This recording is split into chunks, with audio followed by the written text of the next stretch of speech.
Encyclical letter Laudato Si of Pope Francis, Chapter 6, Ecological Education and Spirituality, number 202. Many things have to change course, but it is we human beings above all who need to change. We lack an awareness of our common origin, of our mutual belonging, and of a future to be shared with everyone. This basic awareness would enable the development of new convictions, attitudes, and forms of life. A great cultural, spiritual, and educational challenge stands before us, and it will demand that we set out on the long path of renewal. 1. Towards a new lifestyle.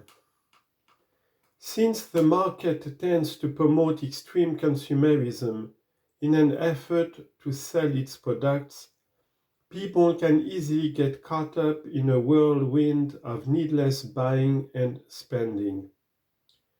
Compulsive consumerism is one example of how the techno-economic paradigm affects individuals. Romano Guardini had already foreseen this.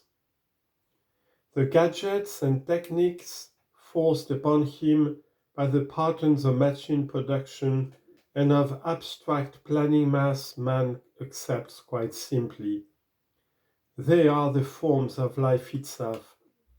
To either a greater or lesser degree, mass man is convinced that his conformity is both reasonable and just.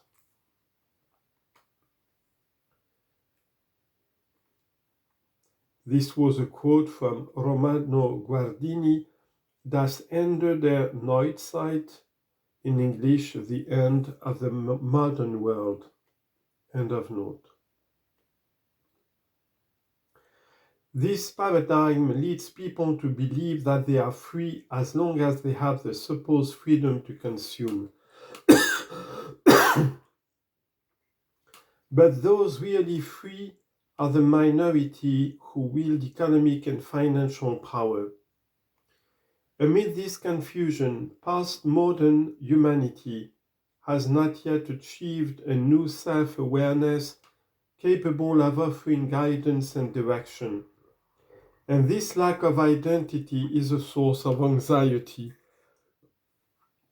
We have too many means and only a few insubstantial ends. The current global situation engenders a feeling of instability and uncertainty, which in turn becomes a seedbed for collective selfishness.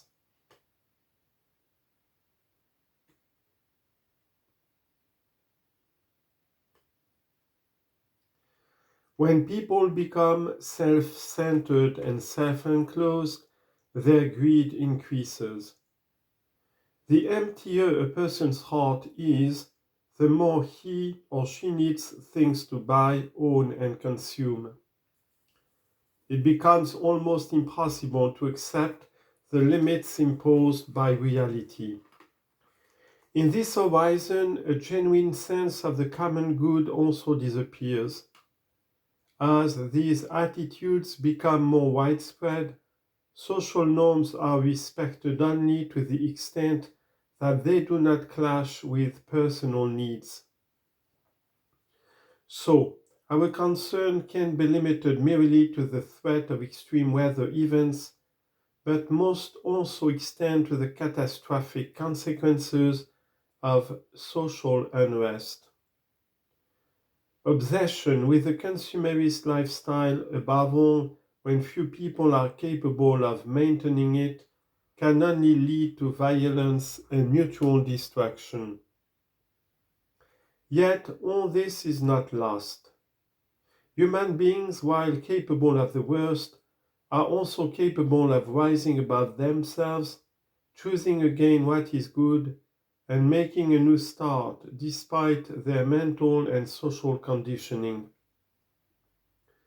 We are able to take an honest look at ourselves, to acknowledge our deep dissatisfaction, and to embark on new paths to authentic freedom. No system can completely suppress our openness to what is good, true, and beautiful, or our God-given ability to respond to His grace at work deep in our hearts. I appeal to everyone throughout the world not to forget this dignity which is ours. No one has the right to take it from us. A change in lifestyle could bring healthy pressure to bear on those who wield political, economic, and social power. This is what consumer movements accomplish by boycotting certain products. They prove successful in changing the way businesses operate, forcing them to consider their environmental footprint and their patterns of production.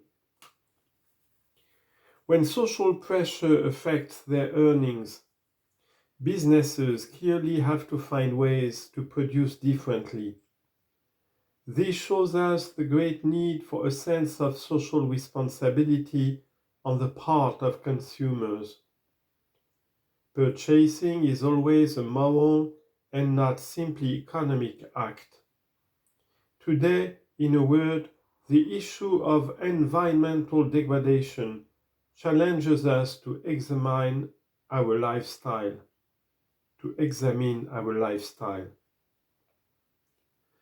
The Earth Charter asked us to leave behind a period of self-destruction and make a new start, but we have not as yet developed a universal awareness needed to achieve this. Here, I would echo that courageous challenge. As never before in history, common destiny beckons us to seek a new beginning. Let ours be a time remembered for the awakening of a new reverence for life, the firm resolve to achieve sustainability, the quickening of the struggle for justice and peace, and the joyful celebration of life.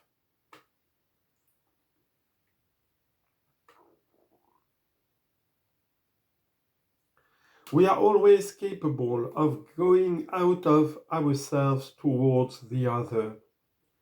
Unless we do this, other creatures will not be recognized for their true worth.